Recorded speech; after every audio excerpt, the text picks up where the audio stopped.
Hello folks, welcome back to Stoner TV, coming to you from Leipzig, Germany. Well, for today's episode I want to start with a figure that we all know, coming from Hollywood. I'm talking about Indiana Jones. We all know this ruthless archaeologist guy who's getting in many adventures, haunting for the lost ark and sacred treasures and stuff. But as we know, Hollywood is, it's just storytelling. Yeah? But there is a role model for this Indiana Jones type, and some people call him the real Indiana Jones, which is also not true. Yeah? But it points to a very, very fascinating man, and this is the guy I want to tell you the story about. His name is Otto Rahn, and he got famous for writing a book, and I've got it with me. It's in German, it's called Kreuzzug gegen den Graal. Crusade against the Grail. By the way, there is an English translation of this book, and I can present you this right away here on our screen. Unfortunately, I don't have access to the English text. The original is in German. This is a German man, so my research was on this original book. But you can get this book also in English. Crusade against the Grail by Otto Rahn, and it's got also the subtitle. The struggle between the Kathars, the Templars, and the Church of Rome. Very interesting. So, if we talk about Otto Rahn and this amazing figure, the story will lead us into medieval times, into the roots of knighthood, into questions of the Grail, the Holy Grail. What is that anyway? Yeah? But it will also lead us into the esoteric world of Nazism and National Socialism. Because Otto Rahn, and that's what most Americans wouldn't know, and it's so funny to see how Hollywood is giving things a spin always. Otto Rahn, he was also an SS officer. So, so interesting, because Indiana Jones in their plots, they're always fighting the SS archaeologists, but the role model, Otto Rahn, he was indeed also an SS man. And it's a tragic story. The story of the man himself is tragic, as well as the subject of his book and of his research, which is this infamous crusade against southern France. So let's first introduce the man to you, Otto Rahn. There's a picture from him. Otto Rahn was a writer, a private researcher, and he had an obsession, but maybe that sounds too negative. He had a big love, a passion for the medieval scene in southern France. Now, for most of us, we always think that it's always everything is the same. Medieval times, it's all the same. But medieval times, we're talking about centuries, and at different places in Europe there was a different climate of living. And what is very special is the south of France was in medieval times, it was an own state, an own region. It didn't have anything to do with France. It had their own language, which is still mirrored in the name of this region nowadays. One of the départements down there between the Pyrenees and the country before the Pyrenees, it's called the Languedoc in French. And there you already have it. Lang is like language, French lang, Languedoc. It had an own language, it had an own culture. And Otto Rahn was an admirer for this Romanian, I would like to call it, of this southern Pyrenean culture of medieval times. And also the connections that we will find there towards knighthood, towards the Grail, and this stuff goes even way beyond the medieval times. The roots, and we will see that we even find the roots back in pagan times, pre-Christian times. Otto Rahn was a great admirer of that, and in his young years he was an enthusiastic man. He traveled in this region and was doing his research there. And that's amazing, because at that time, between Germany and France, it was in between the two world wars. Of course, there was not always the greatest relations, but he had no problem tuning into this southern French culture. The people in southern France, they liked him because they felt the respect that is coming from this man towards their culture and their roots. So this guy was not. When we hear SS officer, we always have this picture coming, wow, of these cruel men performing crimes and war crimes and stuff. But Otto Rahn was a totally different guy. He was, I guess it's safe to say, he was more like a gentleman. And indeed, this is a good term, a gentleman, because the tradition of the word gentleman, this goes also a long way back to the time of knighthood. I'm talking about the values. What is a gentleman? You know, in French, you might use the term a cavalier, somebody who's always who has good manners and who has a good relationship to women, who's saving women. You know, if they are in trouble. And the word cavalier, I mean, there you can already see it. It's coming from chevalier. Chevalier is a French word for a knight. Caballero in Spanish. It's all the same. And gentleman is like the English echo of it. And all these things, all these values, they go back to medieval times and to the values of the knights. And this is what we're going to talk about. And the roots and also how this stuff separated. Yeah. So Otto Rahn was an admirer for that, and he was doing research in young years. He was in southern France for months or for years, doing research and he met all kinds of people. He was talking to very simple people, you know, shepherds somewhere high up in the mountains of the Pyrenees. He was also talking to local aristocrats, and he was collecting stories, legends, rumors, information of all kinds, fairy tales, if you will. That have to do with this, with the Grail, the Holy Grail, which have to do with the times of the Knights Templars, which has to do with the time of the Kathars. And they are also in the center of this presentation today, the Kathars, which are, just as a short definition, a sort of heretic people that were persecuted by the Pope and the Vatican, the Catholic Church. They were like heretics. That's what they are. So Otto Rahn this is his world. And I tell you, this book, Kreuzzug gegen den Graal, and you can get it in English, Crusade Against the Grail, is a very inspiring piece of work. I know for many people, when they hear, whoa, this was written by an SS officer, ooh, it's poisonous, don't touch. But I tell you, I mean, and we will get to the personal tragedy also of Otto Rahn. This was not one of those criminals. You know, he was never like that. He was a gentleman, and he was full of love and passion for this Southern European culture, which has a long tradition. And yeah, on the other hand, this book and the stories that are in there were also very inspiring again for the esoteric people within the National Socialist movement. You know, the National Socialists, the Nazis, most of you know that they have a big portion of them comes out of an esoteric movement about the völkische Bewegung. I don't even know how to say that exactly in English. Probably there's a term, I forgot to look it up. A völkische Bewegung, that's the ideology of the 19th century, out of which this NS ideology grew. And the idea is that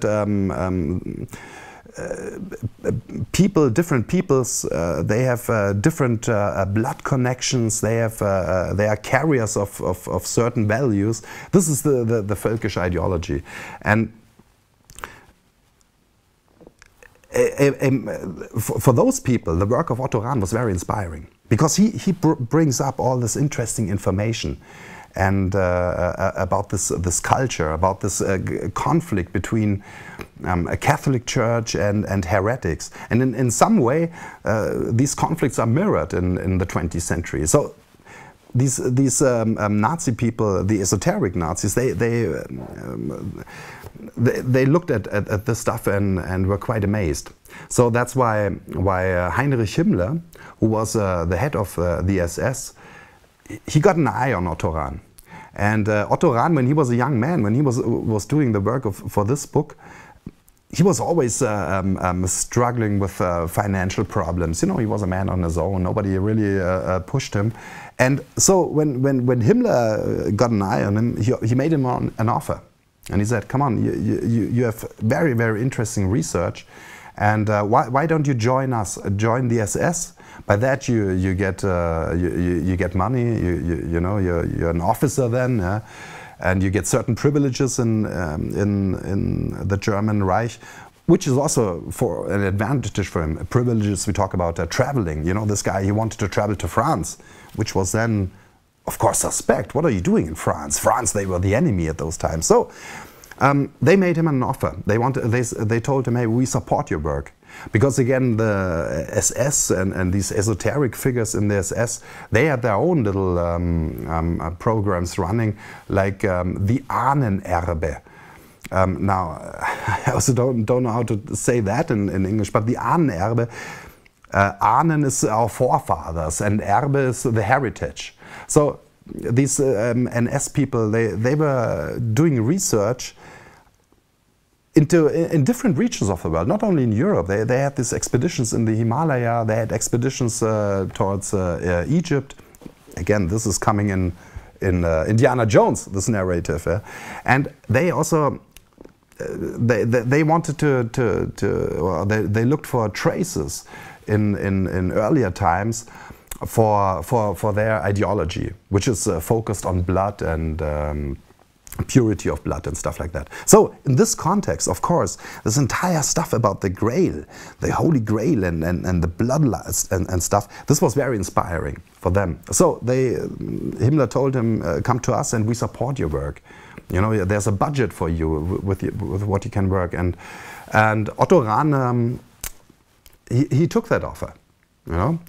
And but for him, this was the beginning of a personal tragedy, because as I told you, Otto Rahn was a man, a gentleman, and he did absolutely not fit in this organizations like the SS. You know, the SS, they themselves said, we have the heritage of German knighthood. They organized themselves similar like the Knights Templars, or the Knights Templars, they were like a role model. Or you could also say the German arm of the Knights Templars, the Teutonic Order. I mean, these guys were like role models for the SS.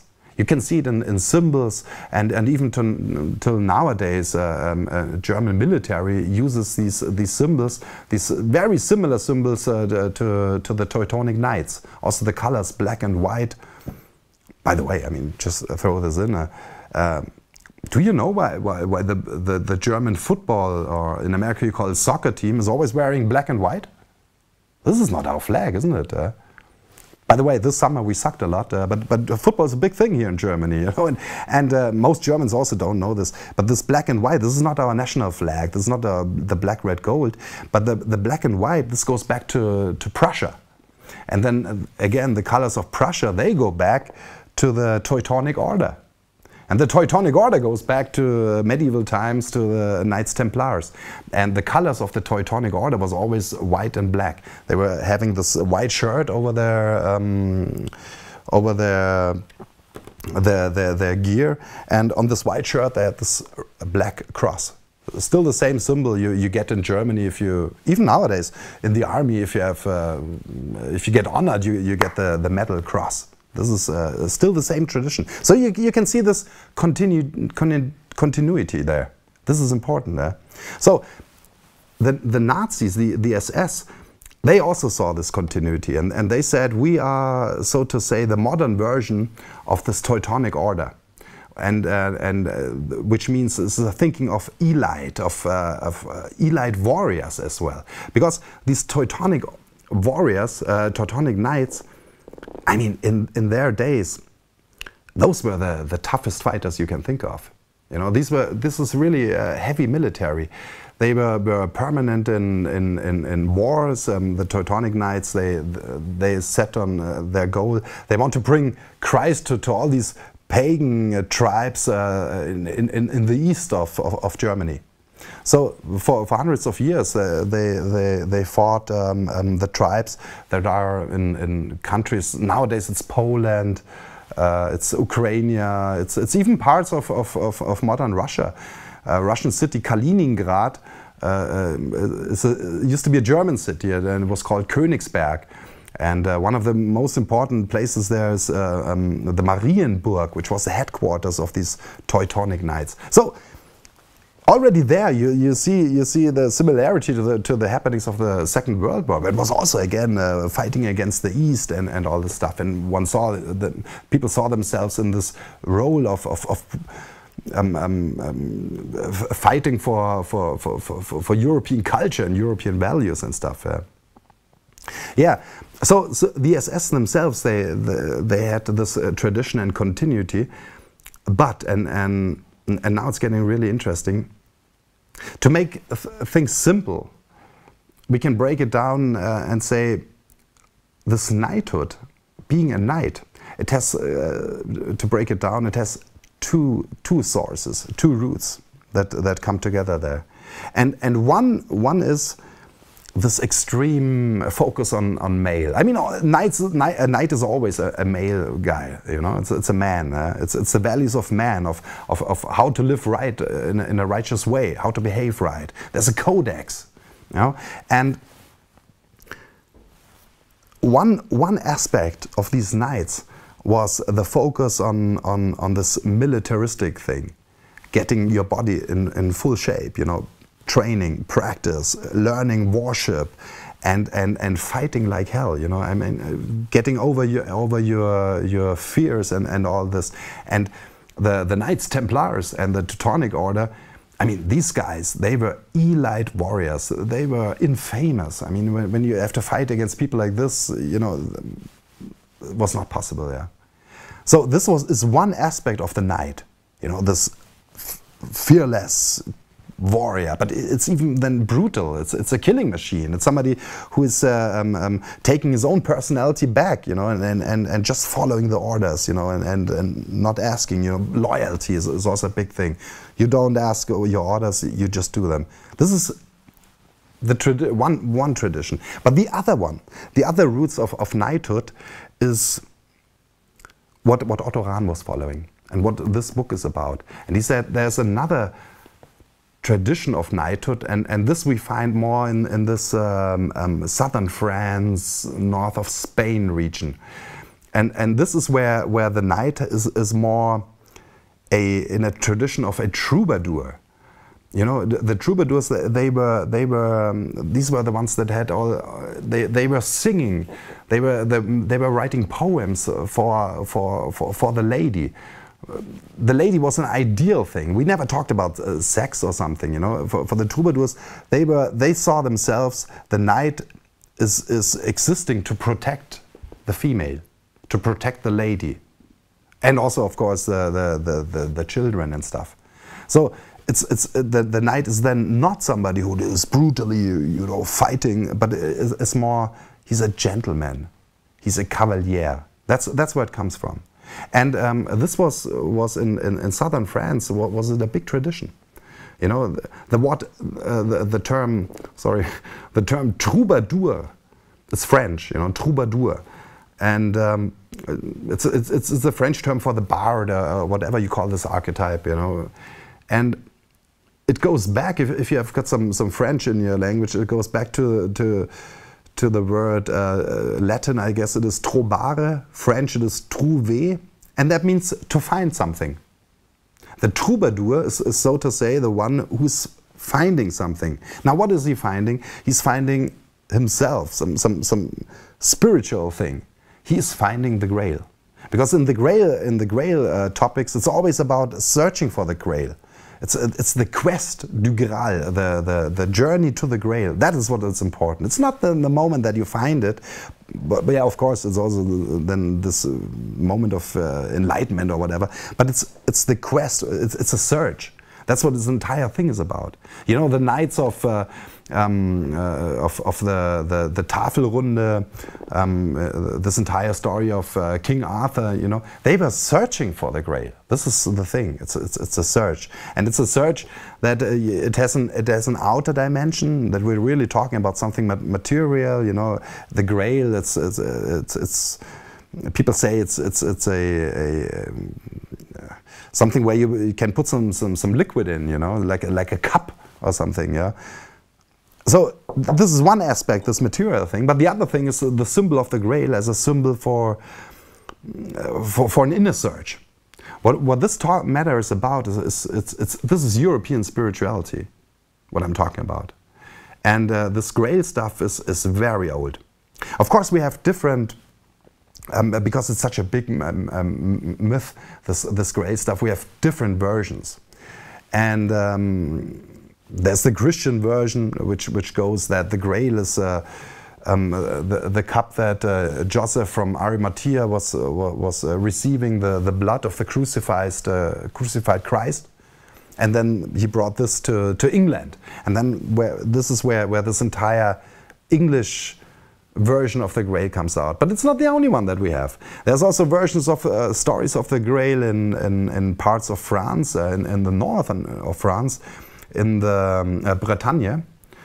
And also there the word Bretagne, it's a part of France, but the word already shows the connection to Brittany, Breton, Bretagne, it's the same.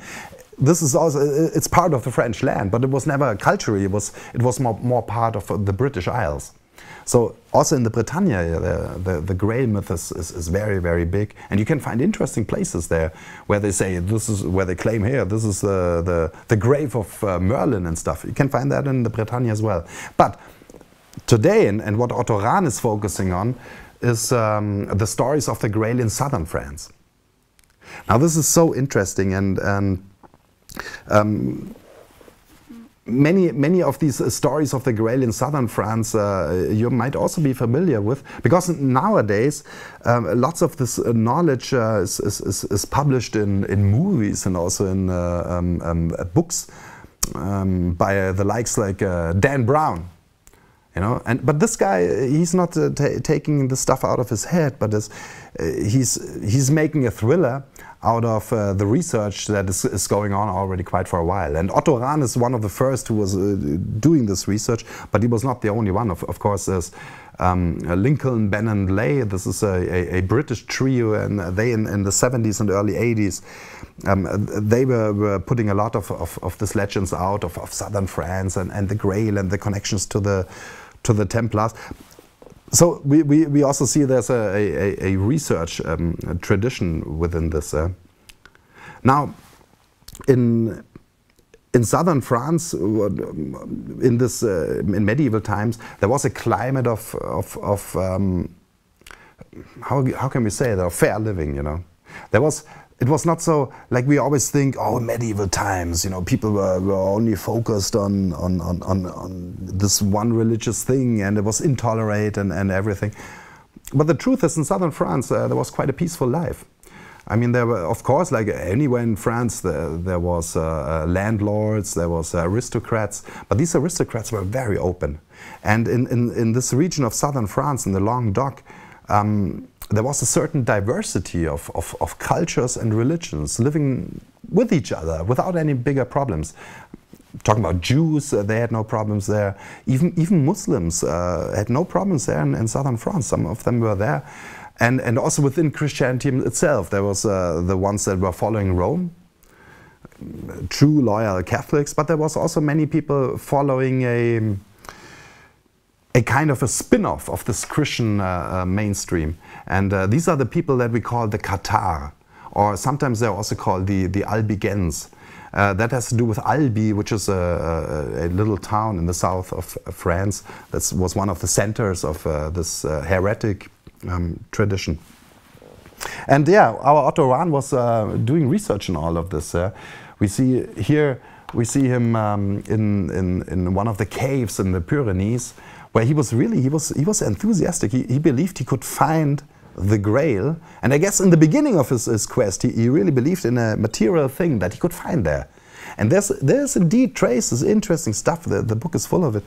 How you can link this region with the Grail, that somehow in the aftermath of this scenario where Christ was crucified and this movement was kind of thrown out of the Holy Land.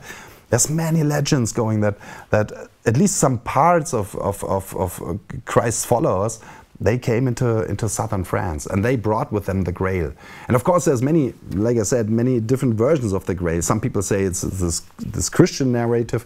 Other people, and that's what Lincoln and Bennett Lay are talking about, they say the Grail is a symbol for the blood, for a bloodline.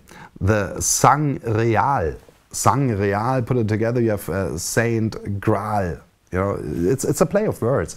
And some say that this Graal is actually a bloodline.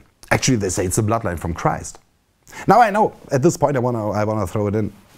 I know some people of you don't like to listen to this stuff, yeah, because if you're in any religious, most likely Christian dogma, this stuff that I'm talking about is heretic, you know. So it won't change anymore. I mean, this is heretic stuff. This is heretic traditions, heretic knowledge, heretic wisdom, and also Otto Rahn was an heretic. And he claimed himself to be so. He said, at one point in his book, he even says, I am a heretic, so were my forefathers, and I'm on this trail. So I know this, but the stuff is interesting. Yeah, and again, so some people say the Grail was this bloodline coming from Jesus, saying that Jesus had children, and that the children, the bloodline, the Grail, that needs a certain protection. But Otto Rahn is not so much on that trail. He really believes in a material and in an artifact. But also, and this is what makes him so interesting, he shows that this traditions of Grail, they are much older than Christianity. And this is what we are focusing here today. The Graal is also it's a symbol for nature itself. It's a symbol of fertility. Because that's what it's always told, all these legends of the Grail, you know, the Grail, that out of the Grail comes food and wine without any limits, you know. This could feed, the Grail could feed an entire round of people.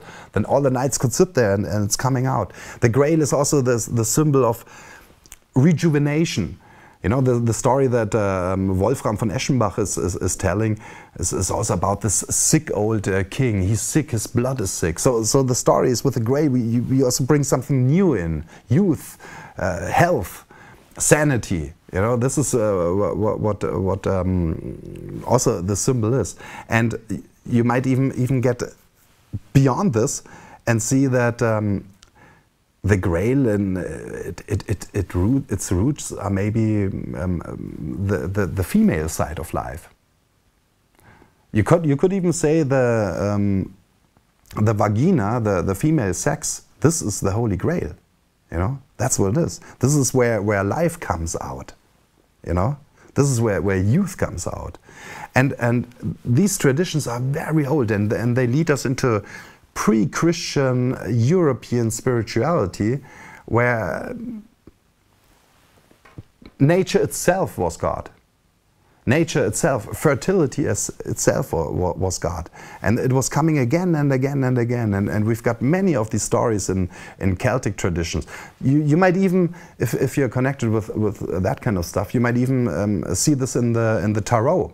The card decks of the tarot, you can also see the symbology. It's very close to this stuff, you know. And this is pre-Christian. This is the old European thing. And now what Otto Rahn shows is that our values of knights, the value of the troubadour, the value of the caballero, who is always in protection of some woman, of some grande dame, you know. This is a mirror of people protecting the female principle, the female principle of fertility, of earth, of goddess. This is pre-Christian. That's also why the church, they never bought into this Grail stuff. And even the Christian Grail legends, the Catholic Church never said anything to it. If you look, as ever, the one pope in hundreds of years of history, have they ever talked about this? Never. You know, for them, this is, they don't deal with it, because it is not Christian. It's pre-Christian. This is what it's about, and this is what Otto Rahn shows this connection. Yeah, let's come back to Otto Rahn, and I've got another one here also on his research. Otto Rahn, let's get back to the tragic story of him, because these things, they mirror each other. This is what's so interesting with Rahn. It's the man and his work you cannot separate. It's his life is also like a mirror of the stuff that he's researching. Because I told you, then he went into this deal with the SS. But the SS, they were this heavy warrior masculine side, and he didn't really fit into these people. Rumors say that he was a homosexual, and it's very much likely, because he was never married, and only this little detail. Of course, this is absolutely not acceptable for SS people. Homosexuality. This is what, in their point of view, is exactly opposite to their values. So that's already a point. I mean, if you have this vibration in you and you got thrown into this SS horde, it will be difficult. And also, not everyone in the SS was a friend of Otto Rahn. He had his protégés, like in high places, like Himmler, and some people even say that Hitler himself loved this book. But within the SS, there was also many people that said, this guy, he doesn't really fit in there. I mean, let's just have a look at him again. This is not the role model for the Aryan, Teutonic new man. You know, I mean, this is a small man, not so musculous. He's got dark eyes. You know, many people in the SS, they didn't trust him at all. Yeah, and he got then really into trouble sooner or later, because some of these harsh SS guys, they even for a couple of months they put him on duty in Dachau, which was one of the first concentration camps in Germany, where they had political prisoners, and. Of course, the conditions in these concentration camps, they were not very fine. You know, I mean, there was the way that these people dealt with political opponents was rough, to say the least. It was rough. And a guy like Otto Rahn, and he writes this, he couldn't bear this. He couldn't bear this brutality. This was nothing of his. So. They sent him in there. He was on duty there. He was not as a prisoner there, but he was there as an SS man, you know, to do his work. But he didn't fit in this world at all. It was disgusting for him. He was a gentleman, more on this softer vibrations of this stuff, and. He realized that he's lost in this SS stuff, and the pressure was rising for him. The pressure, hey, you have to marry to get rid of all these rumors of your homosexuality. Get married, find children. Sometimes in Germany in those days, they even had these breeding programs where SS officers were, and it's literally, we can say that, SS officers, they had their own whorehouses, but not any whore, but also from a racial type, perfect Germanic women. And they were breeding new men of Teutonic being. And of course also for a homosexual man like Otto Rahn, this was horrible to, you know, when they all had to go to these whorehouses and stuff like this. So he didn't fit in there, and the SS guys also didn't trust him. So they were putting pressure on him, and Otto Rahn couldn't fulfill that. And it's a tragic story, because at one point the pressure was so high, and the guys within the SS who liked him, they were telling him, hey man, you have to get online, you know, because otherwise you will be again in Dachau, but then you will be on the other side of the fence. So it was a serious threat for him. And by the time of 1937, still 2 years before the war, before the real heavy stuff started, Otto Rahn died. And it's most likely a suicide, because probably the suicide was also the only solution that this SS guy showed him. Hey, either you go out by suicide, that's the only honorable way of getting out of the situation, or the other thing is you get on the other side of the fence as a prisoner. So 1937 was the end of Otto Rahn, and because he saw no other thing. Now that's very important to realize. Otto Rahn is an interesting figure, and we should not stay out of his work because he was an SS officer. Yes, he was an SS officer. There's also pictures with a uniform, but he didn't fit in, and he knew it. And by 1937. He killed himself because there was no other way out. Yeah, now let's look a little bit at the tradition of the Qataris, because this is very, very important, I guess. Also, I told you the Qataris were heretics, and in those days they called them Kathars and Albigensers, but they had a longer tradition as well. On this map, we see sort of where were hotspots of this heretic thinking, of a heretic thinking, and we have the Qataris in the far west. You know, we see the region south of France, the foreland of the Pyrenees, but we have also these traditions in the north, around the Alps, very big in the Balkany. There they were called Bogomirs.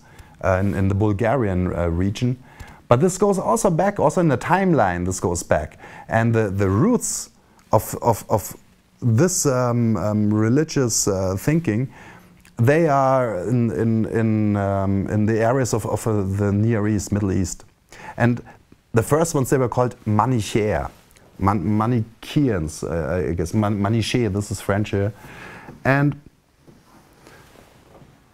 the ideology or the belief that they had, people like the Manichaeans had, that they live in a dual world. In a dual world. They say, this world that we live in, the physical world, they say this world is evil. This is the creation of the devil himself. That's what they say. And they say the good world is the other world, is the world beyond. It's the non-physical world. It's the spiritual realms. This is the good world. This is the divine and the godly, and where everything is pure. So they see life as a sort of damnation. This is a damnation to live on earth. And this is where I have, of course, I have my sympathy with the Kathars and stuff, but this is where I really cannot go with them anymore, because this idea seems to be not right for me. Just the idea already that this physical world is made by the devil is, for me, this is a sort of superstition that is even destructive. Because, I mean, we are human beings. I'm not in any of these religious stuff, you know. I'm not a Christian, I'm not a Muslim, I'm a free thinker, I'm a free spirit. But I have a spirit, you know, I'm not a materialist. I'm talking about the soul, a living soul that is in us. So, but we are human beings, you know. The earth is the place where we live. This is the only place we live. And let me recite Bob Marley, because I love to do it. This is one of my favorite phrases, where he said, Bob Marley said, "Preacher man, don't tell me heaven is not the earth, because I know that you don't know what life is really worth." That's what it's about. I come from the point, life is here, you know, this is what we have. And we should all see that we get life here as pleasant and as fine for all living beings as possible. I mean, this is where I come from, this is what I want to do. And whenever we die, we're going to see what's going to happen. Yeah? But in the here and now, this is our place, earth, our body, and you know, and from there we act. And this is a good thing. And I cannot join any idea, spiritual or ideological, that is on this trip that, hey, this life, this is only the creation of the devil. this is dangerous for me. Because then, if you're consequent enough, then you don't perform life anymore. You don't join it. You might even want to fight life because it's the devil. And that's why some people even get into this trip of destroying for the good of it. People like, okay, I'm digressing here. I'm getting too far away. But the Kathars, they shared also this ideology. The Cathars, they called themselves the bonhomme. That's French, and bonhomme means something like the good man, the pure man. So they said themselves, we are the good man. And for a Cathar, in their religion they had two different grades. The one sort to say you're becoming a priest, and then for you're only a believer. Normal people, farmers, they were believers. For them, they still lived their family life and stuff. But if you get into the state of a priest, you don't live anymore a family life. As a Cathar priest, I don't know if priest is the right term, but as a Cathar, probably as a Cathar priest, there's no sexuality anymore. They are vegan, no eating meat. They are actually they don't perform in any worldly stuff anymore. You know, because for them the world is an evil place. And by meditation and by letting go all of these things, they want to get themselves, they want to purify themselves to get towards the good life. But that's really, I have my sympathies for the Kathars. I was traveling in this region. Hey, I tell you, I don't give you only book knowledge here. You know, I was on my own Quest du Graal, and maybe still am somehow. And I love this region in southern France. I have a big connection there. I was there quite a few times. Even as a young man, it was just triggering me and kicking. Wow, this is interesting, and what's going on in myself. You know, nowadays I can see a little bit more. But I was always on this, connected with this Grail stuff. And so I had my sympathy for the Kathars, because they seem to be kind of rebels against this dogmatic Catholic Church. But to be honest, nowadays I'm also not so nice with them, because I'm critical to any religion that condemns the earth. That cannot be. Yeah? This is our place, you know. And if I look at a children's eye, you know, come on. I mean, this is life. I'm always pro-life. That's what I'm standing for. Yeah, but I had my sympathies with Kathars, but that's also important to have this background. Now, why is this stuff called Kreuzzug, crusade against the Grail? Because indeed there was a crusade. It was at the beginning of the 13th century.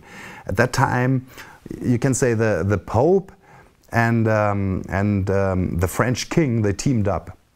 And the Pope, he was not happy with his heretics, you know, they didn't follow Rome, they didn't follow their orders, and they're getting more and more popular. Many people in these regions, they loved the Kathars. They were quite strong there. Even on local aristocrats were following the Kathars or supporting them, giving them places where they can be, you know, certain castles and stuff. And so the Pope didn't like that. He was getting kind of jealous, you know. This might become a rebellion or something, and it is an intellectual or a religious, a spiritual rebellion against the Pope. So the Pope didn't like it, and then he teamed up with the King of France, who had just worldly ambitions. For him, it was just hey, wow, there's this nice region in the south of France. This is a good region. You know, this is traditionally, even in Roman times and older, there was always people living there. You can have wine, it's nice climate, you know. And by that time they were also connected into what is nowadays northern Spain, Catalan, Barcelona and stuff. So the King of France, he was kind of jealous. He just want to have this land, make it part of your country. So they teamed up and they called for a crusade. And now this is really serious, and it's the center of this. The Pope was calling for a crusade, and a crusade. First, the crusades were only to free the Holy Land. It was against unbelievers. But this was the first crusade that was within Europe. That was not against any non-Christians, but it was against a Christian sect, so to say. Because the Kathars, they were still in connection with Christianity. They had to do with Jesus Christ and stuff. So out of this motivation, there came this crusade. And the Pope, he was calling out in all of Europe. He was calling out and said, hey, people, join this crusade. And the Pope was giving a guarantee. He said, if you join this crusade, you're not only free of all the sins that you've done, but also all your future sins. You get redemption of this. If you only join and participate in this crusade, until the end of your life, you can whore and you can kill and whatever, but you have redemption because you were part of this godly, divine, noble crusade. So this had the consequence that in this crusade it was not only knights coming from northern lands, from German lands and stuff, and France of course. It was not only the knights doing this crusade, but it was also all kinds of people with people from the gutter, so to say, criminals.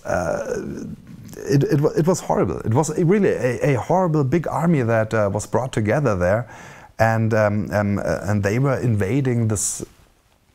And I hope I don't overestimate this, but they were invading this peaceful land, where they were singing about knighthood. They didn't, in southern France, there was no way that militarily they could resist the invasion of such an army. It was not possible. Because of course they also, in southern France, they had knights who knew how to fight, but it was not so many. And also they were not these fighting machines. You know, for them, knighthood was rather this, what I told you before, this singing about love, singing about the Grail and all these things. So there was no way they could resist.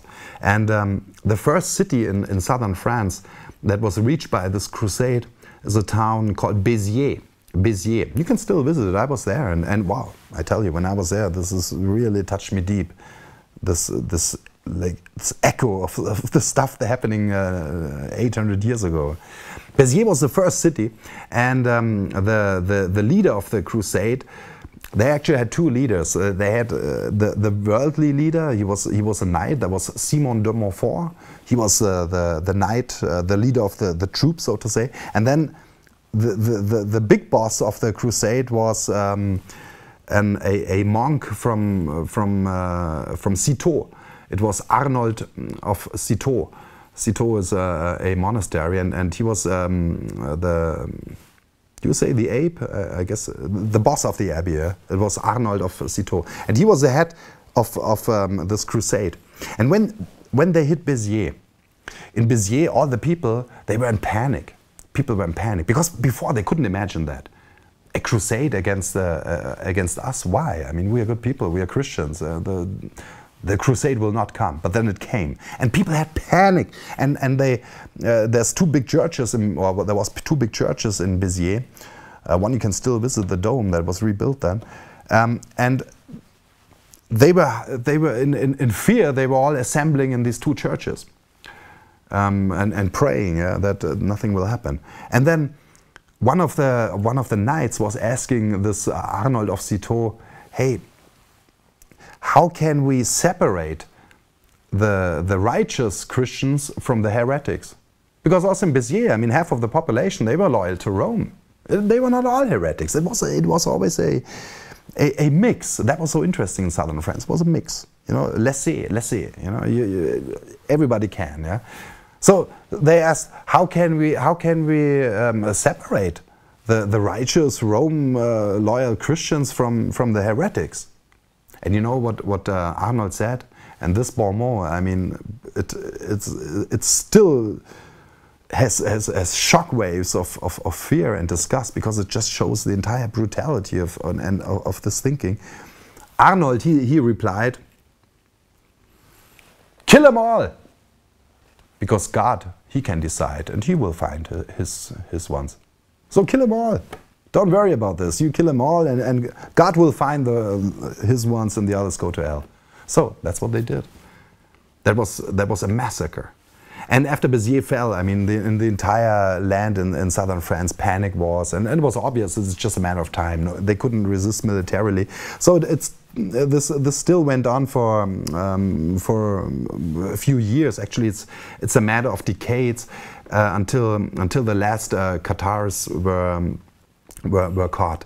And the last stronghold of the Kathars, it was a castle, but before we get to it, first we see this is still a living tradition here in France today. This is a Qatar flag. It has this cross, and this is people in southern France. It's still living, it's still there.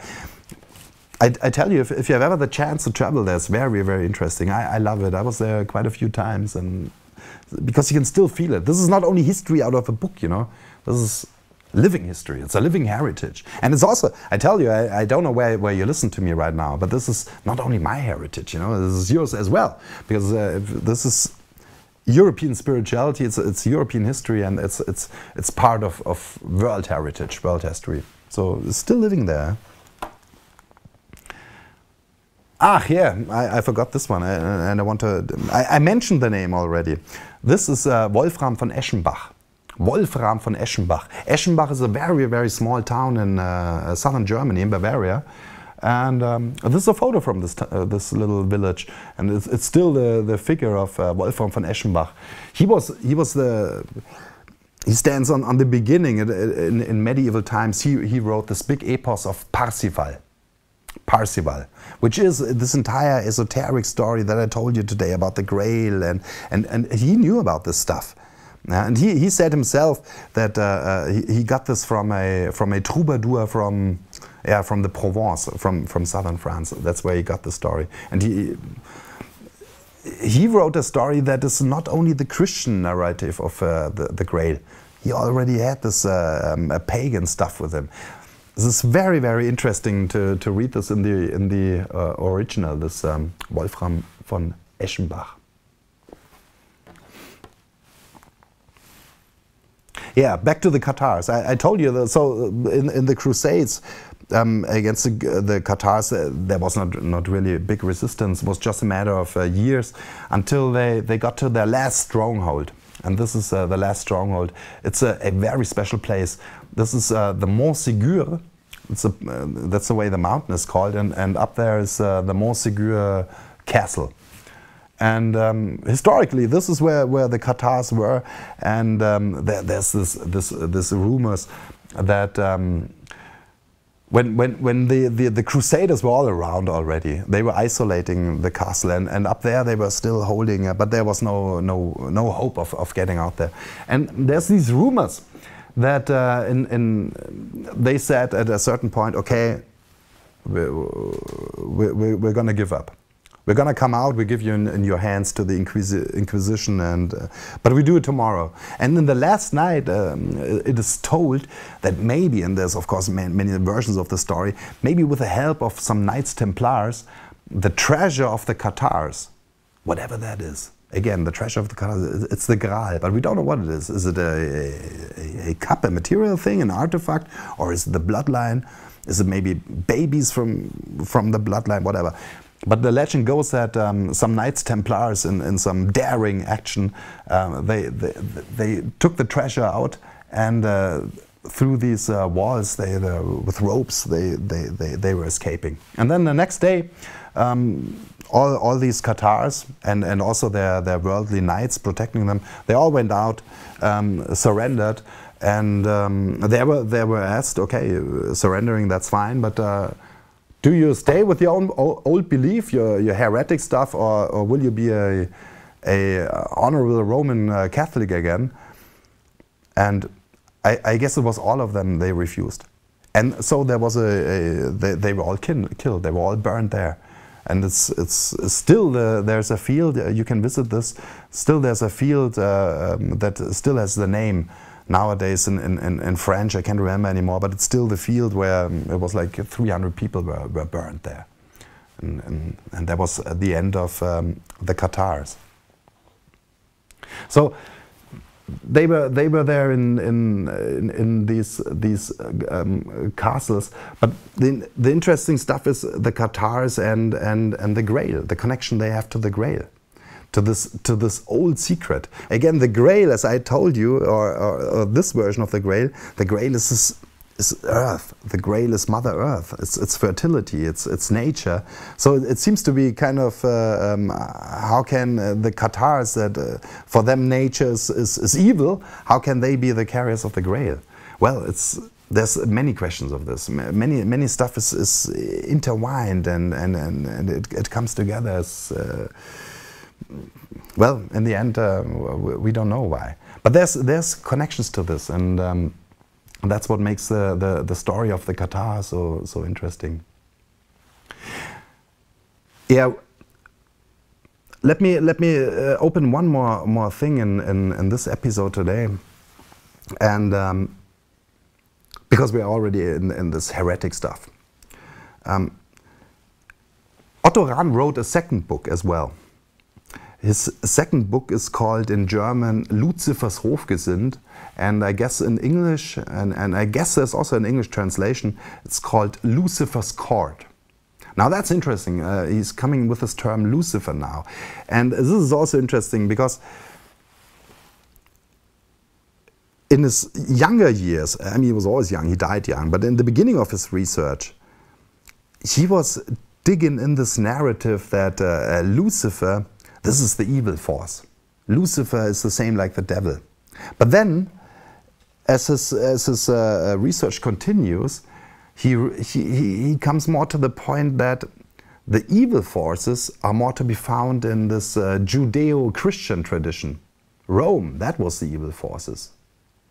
And he came to the point that this entire Lucifer story is coming from Catholics, and it's kind of a turnaround of truth.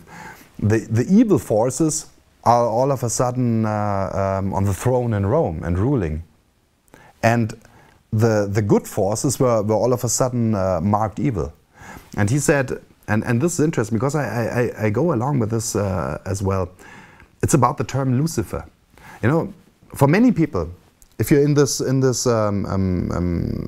Christian conditioning, then Lucifer is the devil. It's something evil. It's something against human. You know, but Otto Rahn comes to the point that he says this is only a lie coming from the priests of church that has political ambitions, that wants to have power over this earth. And they make these lies about Lucifer and say, and connect all of a sudden this Lucifer myth with a Satan or something.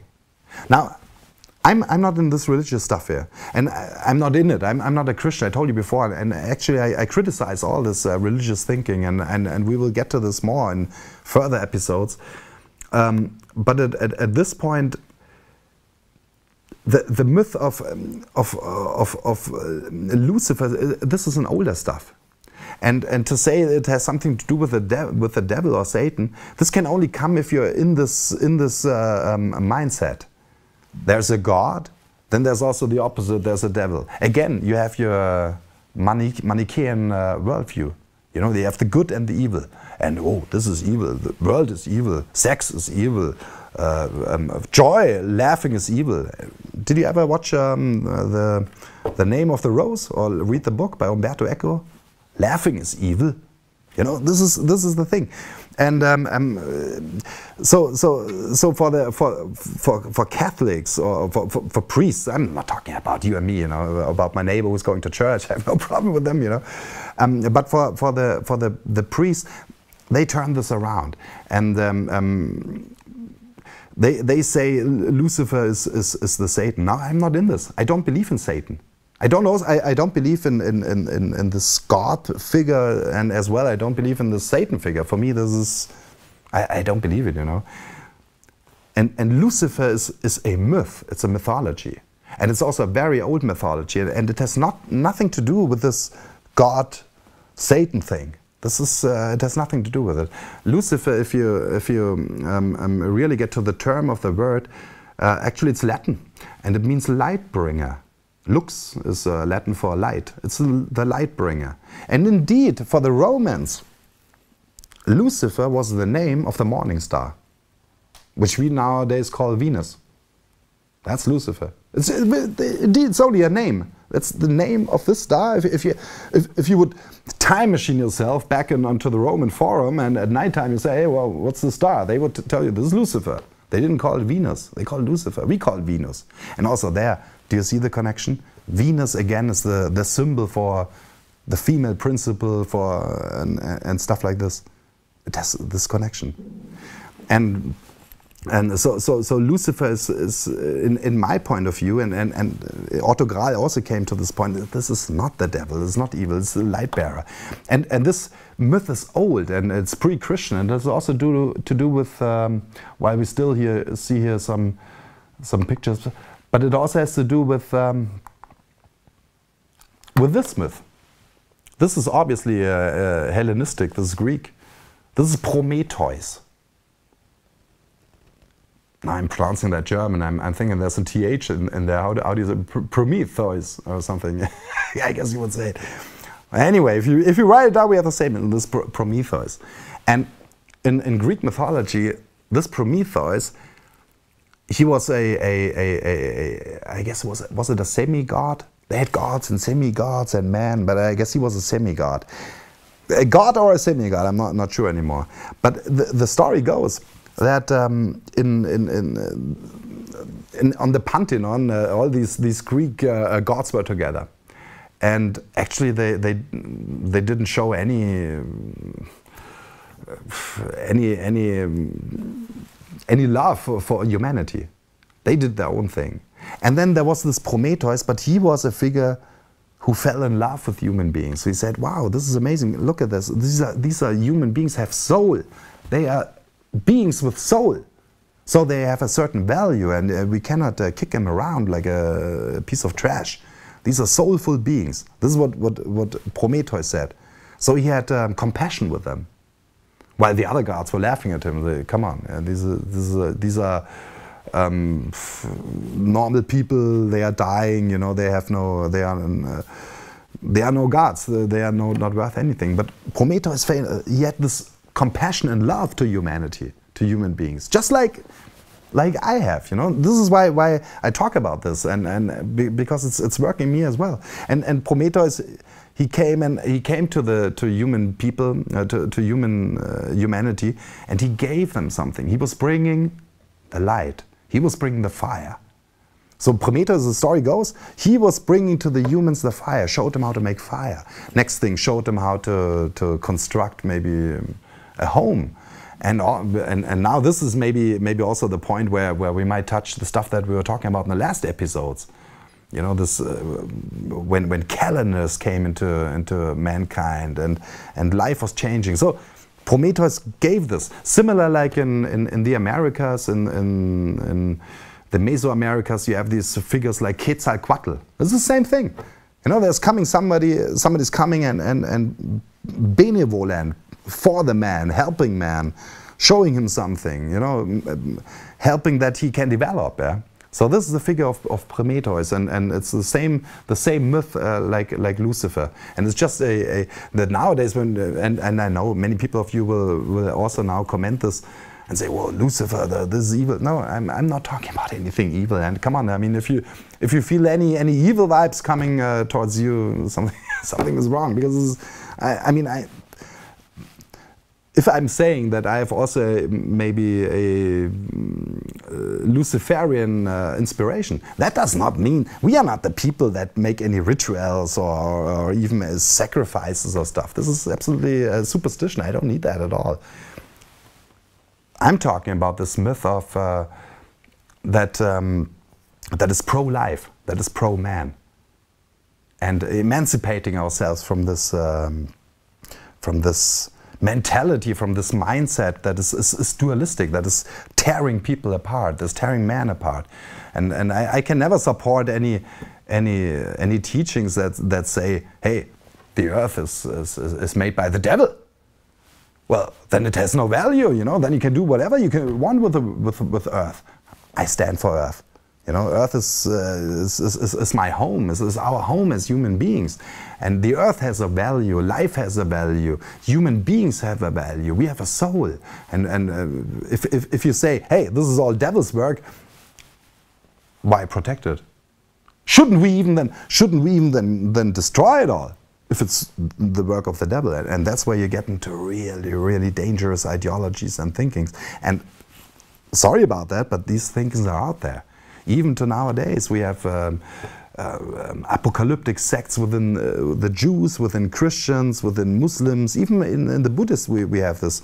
If you remember Shoko Asahara, just to throw that in, because I guess a couple of months back he died. He was sentenced to death, and a couple of months they killed him in Japan. These are guys that want to destroy the earth. They want to destroy the life. So they can say then, hey, then we're all spiritual. Ain't that nice? But come on, man, we should not step into this trap. And I'm telling you this also because also for Otto Rahn, he was in a process, and he also came to this realization. Yeah, I told you that Lucifer is just the Latin name for the planet Venus, and yeah, I could have taken an English one. Now I took this chart in German, but obviously you can see what this. The Sun is the Sun, Venus is Venus, and the thing is, if you put on a chart, when with a telescope you watch Venus, when do you see it, and seen from Earth, and you put it on a chart, you get this hexagram. No, it's not a hexagram, sorry. You get this pentagram. Sorry about that, pentagram. And that's where many people are saying, wow, this is also evil, you know, the pentagram, it's an evil sign. But in the end, I mean, ain't it just nature? I mean, you get this chart by watching nature. And I don't know how you see it, but is Venus, this planet that I see, is that really evil? I mean, is it not more a symbol for the Venus is the morning star as well as the night star. It's the first star that we see when, in the evening at dawn, and it's the last one that we see in the morning. So the symbol of Venus as the morning star is just a symbol of, hey, the day is coming. You know, this is a positive symbol. The symbol is we're coming out of darkness into light, out of darkness in that term is ignorance, is superstitions. And but when the sun comes and shining, then we can see everything again. That's the symbol. So this is not a symbol of something against humanity. It's rather for it. It's a symbol of hope, getting the new day, getting into life, and a new day with new hopes, with new dreams, with new work to do. That's fine for me. Yeah? And yeah, I know this is difficult for many of you who are in these mindsets that we are taught by priests. But in the end, also mainstream Christianity is the roots of it is in these Manichaean thinking, this dual thinking, good versus evil, God versus devil, and I think this is where we have to emancipate ourselves, to realize what we really are, what life is worth, what life is here and now. It's life in a body. That does not mean that we are only in the body. Of course, we are the spirit, but we don't know where we're going after death. But that's not important now. Now, let's get the focus on life, on the earth, on ourselves, and make ourselves free from this sort of thinking. Yeah, man, time is running, so we have to come towards the end, and there's still so much more to say, because I mean, of course, look at this big book. Yeah. There's so many stories in there, so many interesting. Also, language is something that we always look at. Language can lead us a lot, and he's bringing so much interesting stuff. Like, where do these words come from? Parsival. Parsival has also to do with Persia. Did you know that? Persia. The old people of Persia, the Persians, This is one of these big people on Earth. Many people don't show any respect, and we say, nowadays, isn't it? Iran is always the enemy, but hey, come on, Persia is old. So this is really an amazing book with astounding information about mythology. And I only present you this book. I cannot give you all the information in there. It's just too much for this. We have only an hour, and I only want to show you this. I mean, look at that. You can check it out. There's an English version of this book. You can even get it as a PDF. You can download it and read it as an ebook or something. Yeah? Do that. Because, and that's maybe my final word here, the quest for du Graal, the search for the Grail, it's European spirituality. It's our heritage. And it's the quest, it's the journey to yourself. It's the journey to the core of yourself. It's a journey to wisdom. And the journey, that's what it's about. It's not so much that you reach something, but it's a way of living. It's a way of getting closer and closer to yourself and to life. And it leads you out of this dogmatic thinking. It leads you out of this good and bad, out of this duality. Because duality, you know, is two poles, they are tearing. But if you want to be holistic, if you want to be holy, then you need to join these things. And not more fighting left against right, but joining these things. And that's what it's about. And so I hope that presenting you this stuff might inspire some of you to realize that you're already on this quest du Graal. Maybe you never heard about this, but now you realize, wow, that's also me. This is my archetype. I want to work these things. For all of you who have a resonance on my words here, check out this book. It's really worth a read. And yeah, if that was it for today. If you got any inspiration out of it, please stick with us. Much more to come. And support us, spread our channel, make it known. You can also hit the donation button, and any support in whatever kind makes us happy. And yeah, in this sense, I want to say goodbye for you for now. Much more to come. Check out the next episode, and yeah, I wish you a good moving on your quest du Graal. That's what I wish you. So long for today. Thanks for being with us. Ciao.